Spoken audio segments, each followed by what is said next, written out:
میلاد النبی کا جلوس جامع مسجد گلزار مدینہ سے نکل کر میاں محمود طفیل کی رہائشگاہ پر اختتام پذیر ہوا۔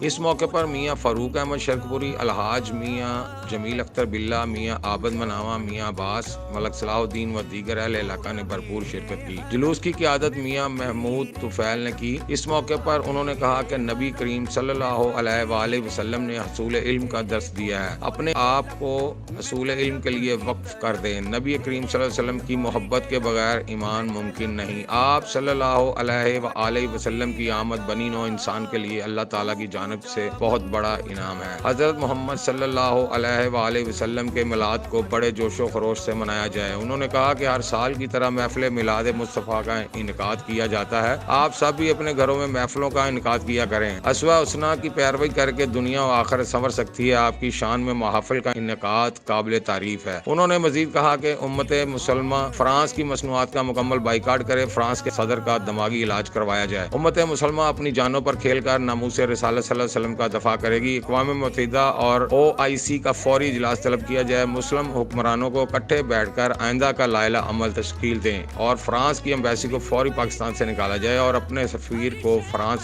سے فوری بلایا جائے۔ ہمارے عوام میں سے جتنے بیمار ہیں، خصوصاً ہمارے قبلہ شاہ صاحب سٹیٹ سیکرٹری، اللہ یہ کافی عرصے سے علیل ہے، ان کو صحت عطا فرمائے۔ اور سیدوں کے صدقے، یہ تو خود ہمارے لیے دعا کا ذریعہ ہے، ہمیں کہہ رہے ہیں یا اللہ انہوں نے ہمیں کہا ہے، ہم تجھے کہتے ہیں یہ تیرے نبی کے شہزادے ہیں، یہ تیرے نبی کی آل ہے، کیونکہ سید دادا ہے تو ہم تمام سادات کرام کے نوکر ہونے کے ناطے سیدوں کا واسطہ پیش کرتے ہیں۔ زہرا کا بیٹا جہاں بھی ہوگا اس کے صدقے سے نعمت بانٹی جاتی ہے۔ اللہ شاہ صاحب کو بھی صحت دے اور ان کے صدقے جتنے بیمار ہیں سب کو صحت عطا فرما دے۔ جلوس کے اختتام پر ناشتے کا وسیع انتظام تھا۔ کیمرہ مین عرفان راجپوت کے ساتھ تنویر سندھو، علاوہ نیوز۔ تو کجا من کجا